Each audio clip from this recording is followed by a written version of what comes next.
The quantum-encrypted display cast a soft blue glow across Jana Lu's face, its imperceptible data streams scrolling faster than any human eye could naturally track. To her colleagues at Global Integrated Solutions, she was just another mid-level data analyst, her life a tapestry of spreadsheets, quarterly reports, and endless corporate meetings. But beneath the carefully curated exterior of business casual and precision-styled hair, something extraordinary hummed with potential.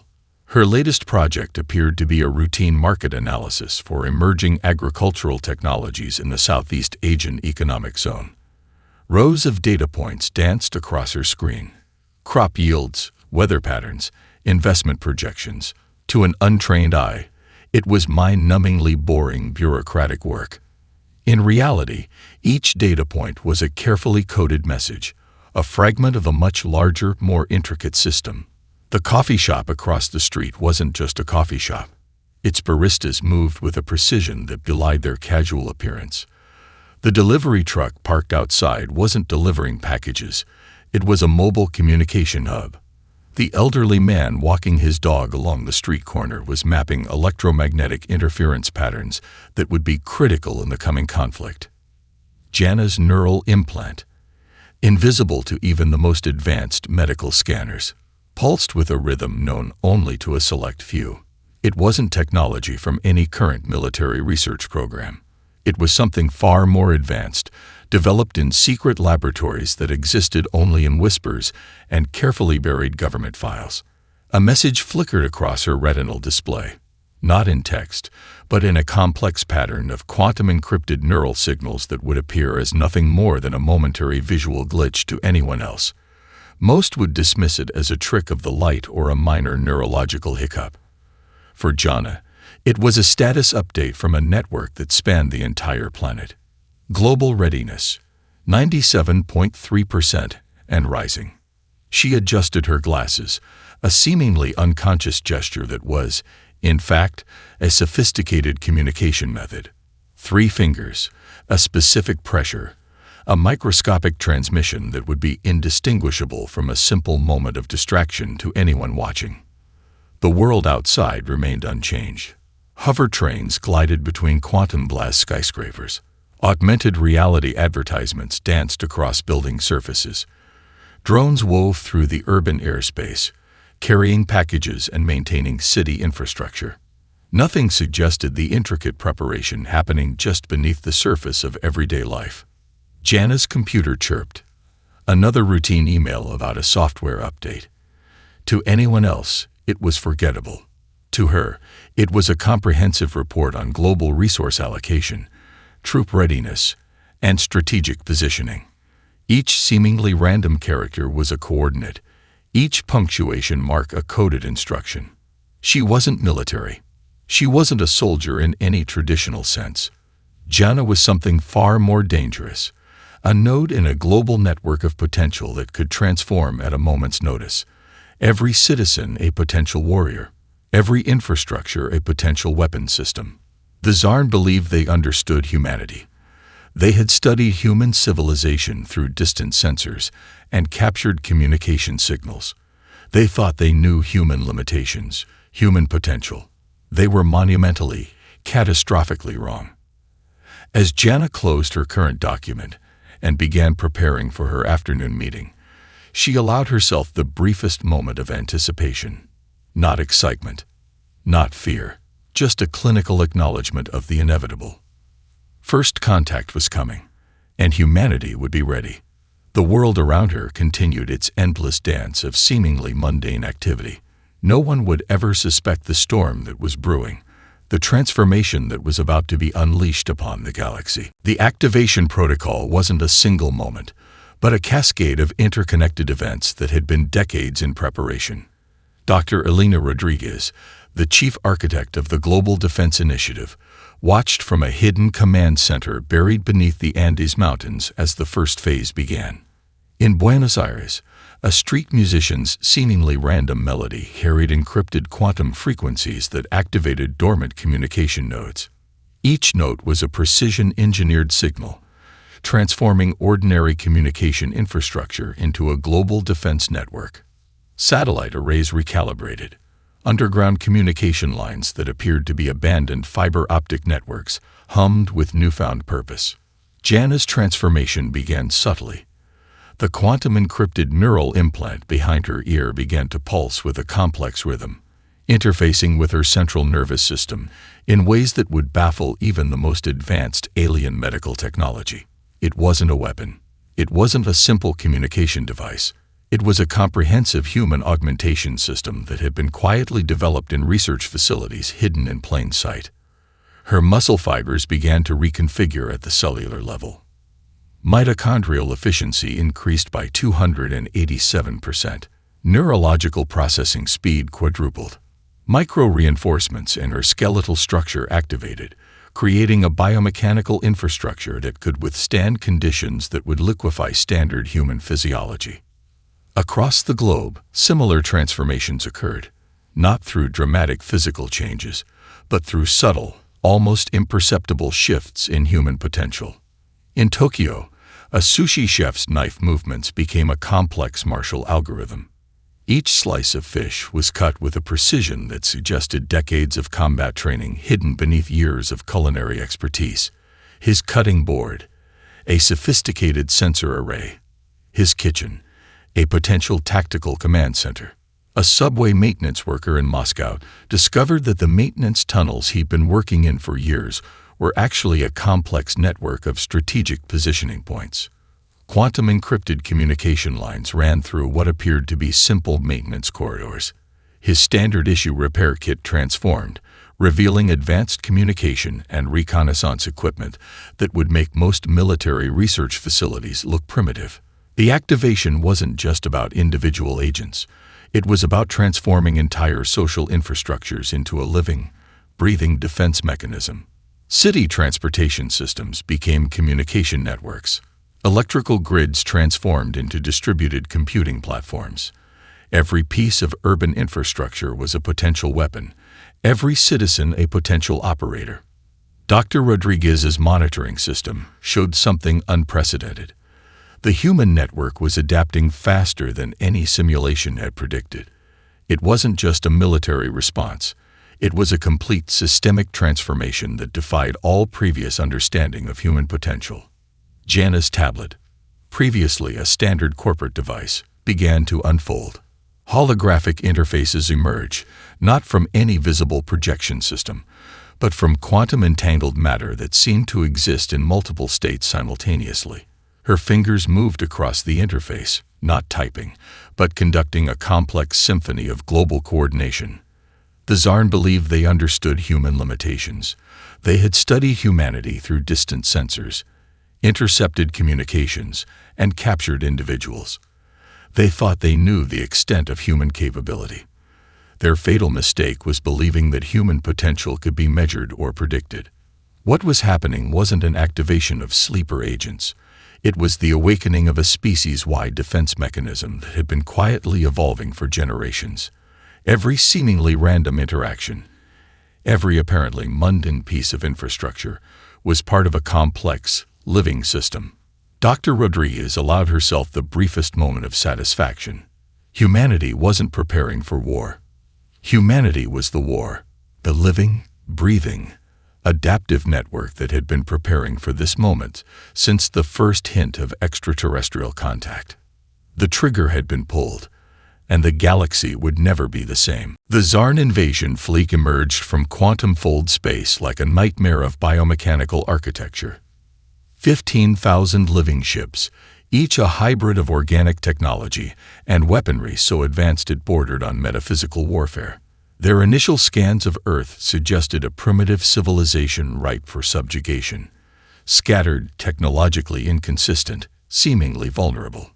Commander Vexnar of the Tsarn hegemony studied the holographic representations of human infrastructure with clinical detachment. Massive data streams analyzed every continent, every major population center. Predictive algorithms calculated human resistance potential at less than 0.03%, a statistical irrelevance that promised a swift, almost bloodless conquest. What the Tsarn didn't understand was the nature of human adaptation. The first wave struck Sao Paulo. Biomechanical dropships descended through the atmosphere, their hull composition capable of withstanding nuclear-level impacts. Laser absorption fields shimmered around their massive forms, designed to neutralize any conventional weapon humanity might deploy. But conventional wasn't humanity's strategy. As the first Zarn troops materialized on the ground, they encountered something entirely unexpected. The city itself seemed to come alive. Traffic management systems became weapons platforms. Augmented reality networks transformed into communication warfare interfaces. Every piece of urban infrastructure became a potential point of resistance. A municipal water treatment plant wasn't just a facility. It was a sophisticated chemical warfare distribution center. Underground fiber optic networks became quantum communication relays. The city's electrical grid reconfigured itself into a distributed computing and targeting system that would make most military supercomputers look like children's calculators.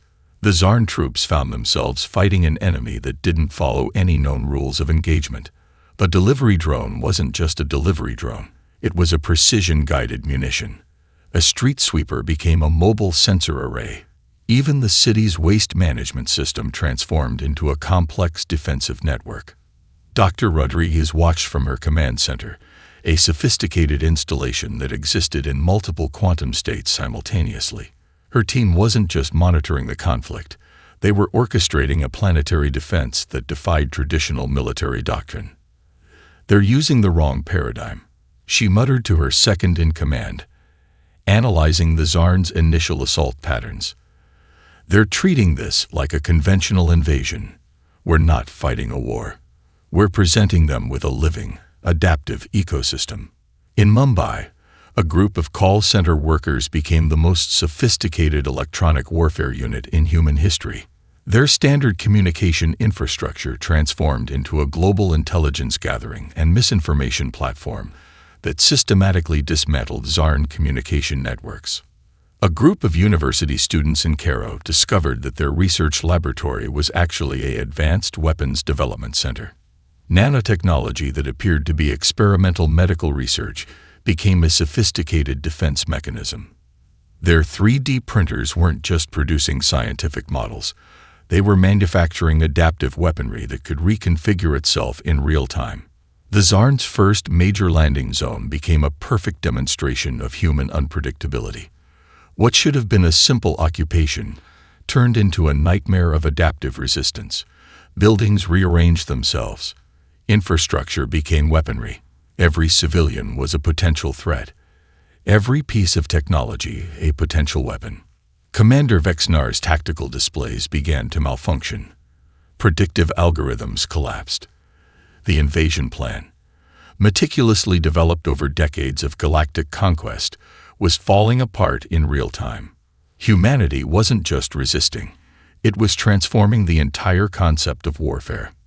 The quantum-entangled communication networks that the Zarn believed they had neutralized with their initial electromagnetic pulse became something else entirely.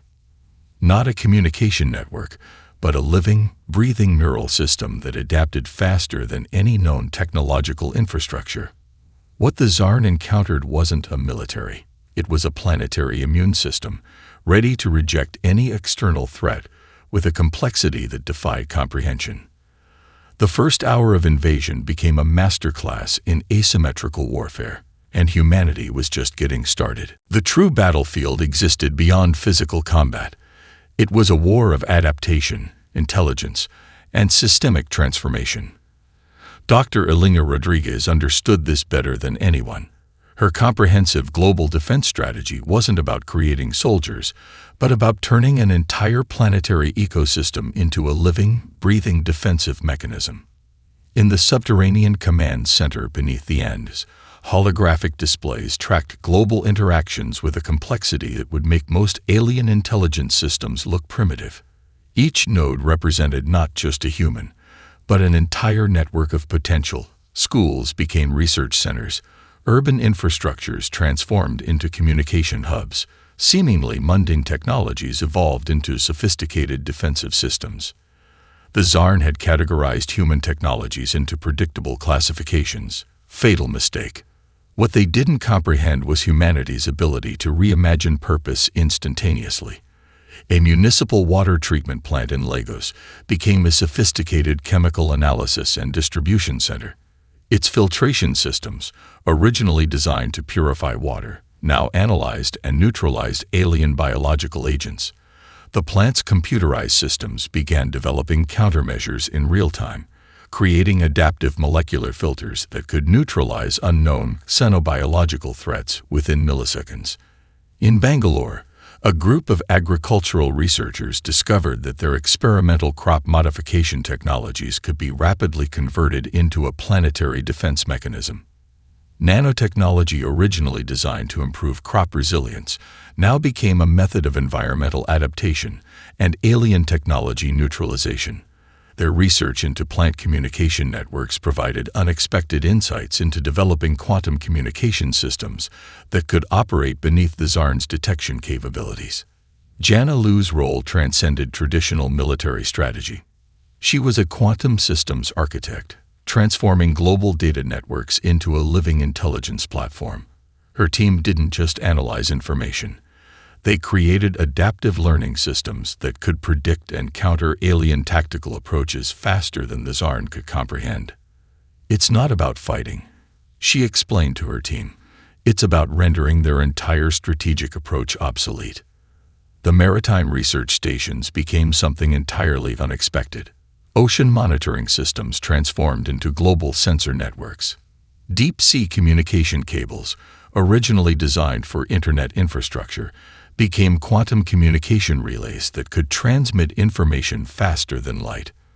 Marine biologists discovered that the complex communication systems of whale pods provided unexpected insights into developing multidimensional communication strategies. Artificial intelligence systems, previously constrained by ethical guidelines and computational limitations, were unleashed, but not as weapons, as adaptive intelligence networks that could process and respond to alien technologies in ways no conventional military system could comprehend. A children's robotics competition in Seoul became a critical testing ground for adaptive defensive technologies. What appeared to be simple educational programming became a sophisticated method of developing rapid response autonomous systems. The competitors weren't just building robots, they were creating a planetary immune response system. The Zarn's tactical approach relied on overwhelming technological superiority and predictive modeling. They had conquered hundreds of civilizations using strategies that had remained unchanged for millennia. Humanity represented something entirely different, a species that didn't just adapt, but reimagined entire systems of interaction in real time. In the Arctic research stations, climatologists discovered that their complex environmental monitoring systems could be transformed into global defensive infrastructure. Ice core sampling technologies became methods of analyzing and neutralizing alien atmospheric technologies. Geological research transformed into unprecedented planetary defense mechanisms. Dr. Rodriguez's most brilliant strategy was psychological. Humanity wasn't presenting a unified military front. Instead, they were demonstrating something far more terrifying. A planetary system so complex, so adaptive that traditional concepts of warfare became meaningless. Every human interaction became a potential point of resistance. Every piece of technology a potential weapon. Every seemingly mundane infrastructure a critical component of a global defense mechanism. The Zarn were fighting an enemy that didn't exist in any traditional sense. They were confronting a living, breathing, constantly reimagining planetary intelligence that defied all known models of conflict. Humanity wasn't just resisting. They were rewriting the entire concept of survival. The Galactic Confederation's primary communication hub erupted in chaos. Diplomatic channels, typically reserved for measured discussions, now crackled with a mixture of terror, fascination, and unprecedented confusion. Delegates from 1,000 different civilizations watched in real time as humanity demonstrated something beyond mere military capability, a form of evolutionary intelligence that defied all known sinological models. Ambassador Krelax of the Orion Concordance was the first to articulate the emerging understanding. His crystalline communication interface projected holographic data streams that showed humanity's response in exquisite, terrifying detail. "They're not just fighting," he transmitted to the Central Council.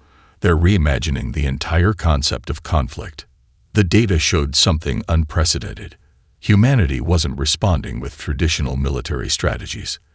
They were transforming entire planetary systems into adaptive response mechanisms. Agricultural research became defensive technology. Educational systems became intelligence networks. Cultural practices became methods of systemic resistance. A research team from the Proxima Collective began analyzing human communication patterns.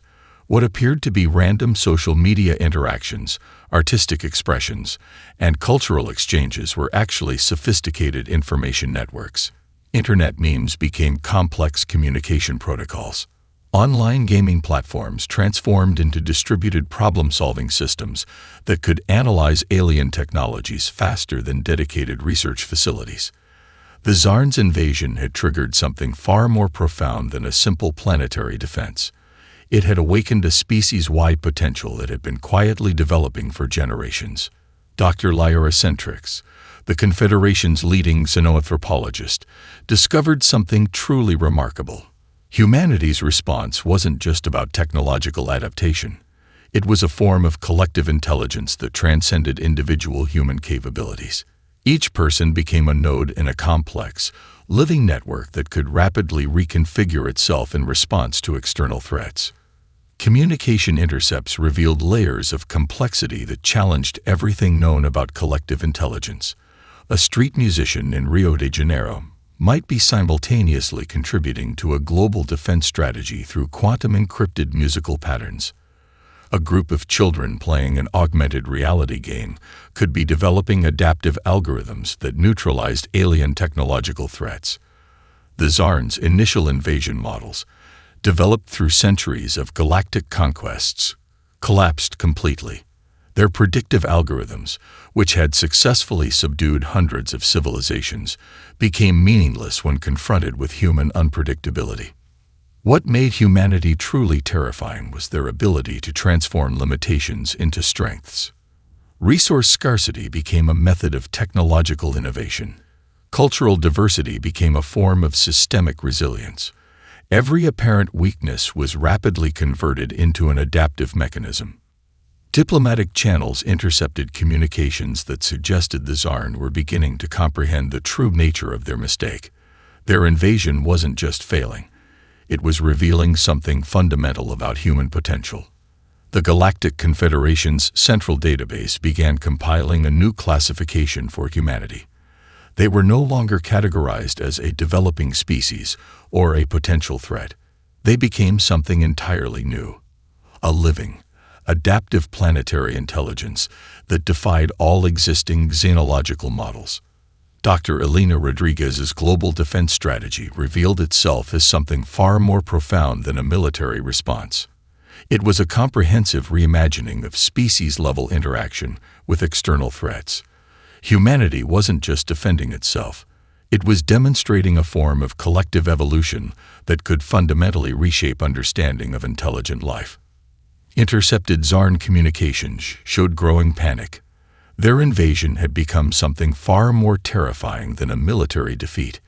It was a complete deconstruction of their entire philosophical and technological understanding of conflict.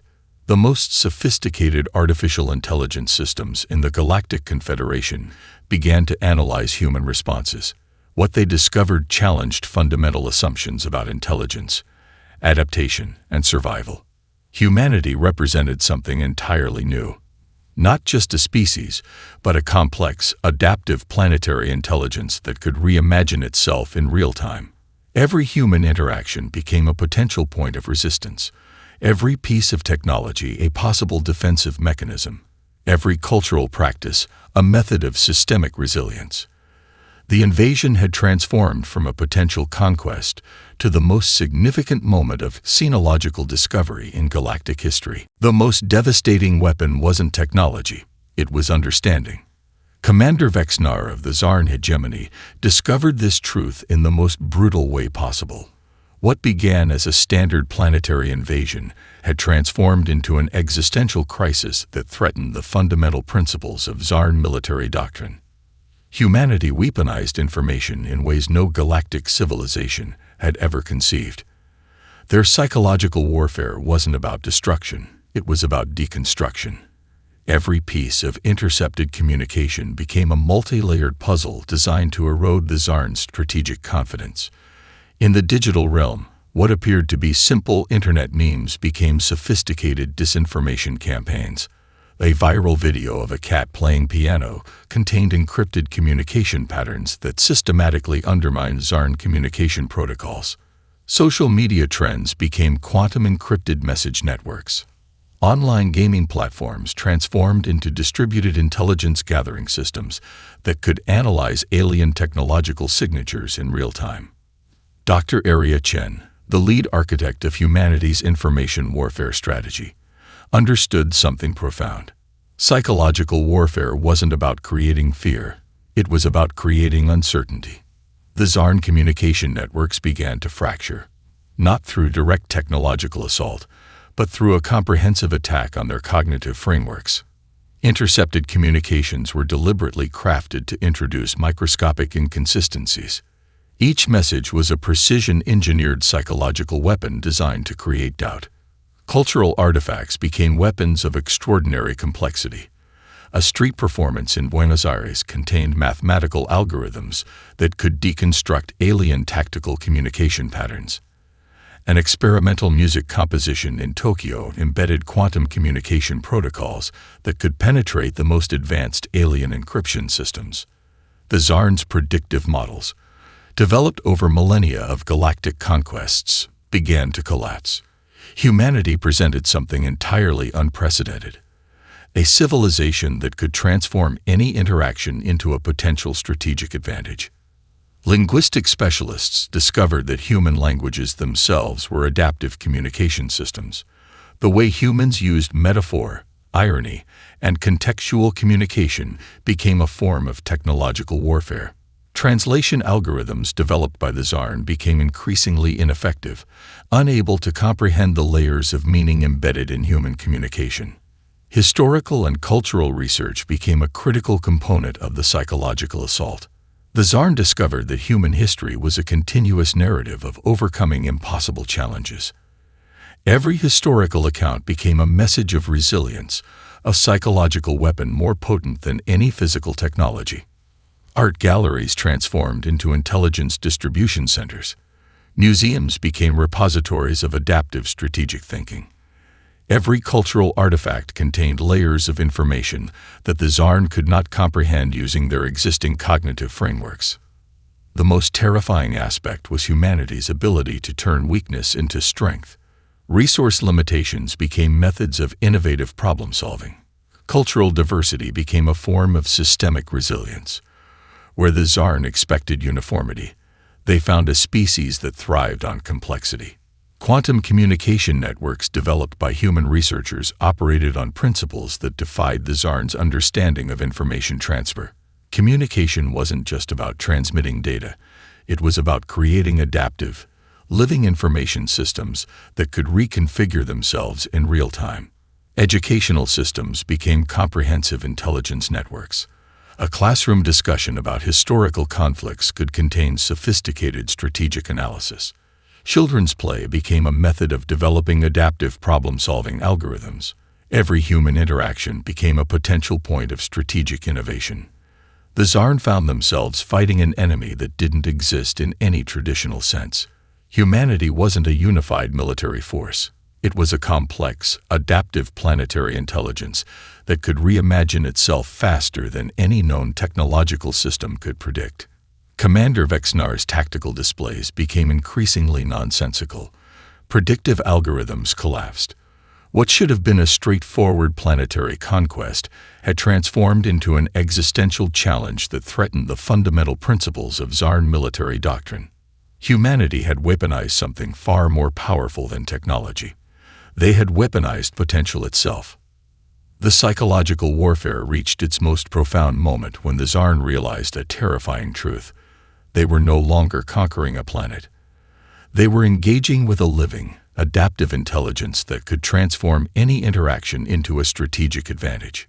And they were losing. The final phase of humanity's resistance emerged from the most unexpected places. It wasn't a single moment of triumph, but a cascading sequence of innovations that systematically dismantled the Zarn's entire conceptual understanding of conflict. Deep in the Amazon rainforest, a team of ecological researchers discovered something extraordinary. The complex communication networks of fungal mycelia, previously studied as biological curiosities, provided a breakthrough in quantum communication technologies.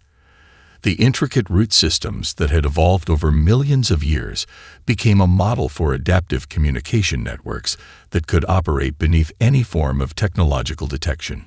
Dr. Lyra Centrix from the Galactic Confederation's Sinological Research Division watched in astonishment as human innovation defied every known principle of technological development.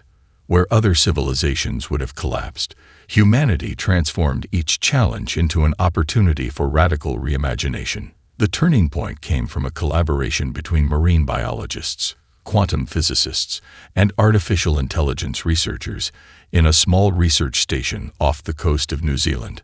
Their work combined deep-sea ecosystem communication models with quantum computing principles, creating a communication system that could operate across multiple dimensional planes simultaneously. Zarn battleships found their most advanced technological systems becoming increasingly unreliable. Navigation systems began to fail in ways that defied conventional understanding. Quantum entanglement technologies, the backbone of Zarn faster-than-light communication, became compromised by human-developed interference patterns that seemed to emerge from the very fabric of reality itself. In orbit around Earth, the space research stations transformed into something far beyond traditional defense platforms. International collaboration reached levels never before seen in human history. A satellite developed by a team of researchers from Kenya, Argentina, and South Korea became a critical component of a global defensive network that could adapt faster than the Zarn could comprehend. The most critical breakthrough came from an unexpected source. A group of teenage programmers in Mumbai, initially working on an augmented reality game, discovered a method of creating adaptive algorithms that could predict and neutralize alien technological signatures in real time. What began as a creative coding project became a critical component of humanity's defensive strategy. Quantum communication networks developed by human researchers operated on principles that completely undermined the Zarn's technological superiority. Communication wasn't just about transmitting data. It was about creating living, adaptive information systems that could reconfigure themselves instantaneously. Dr. Elena Rodriguez's global defense strategy revealed itself as a comprehensive approach to planetary adaptation. Every seemingly isolated research project became a potential point of systemic resistance. A study on bacterial communication in extreme environments became a method of developing adaptive communication technologies. Research into animal migration patterns provided insights into creating undetectable communication networks.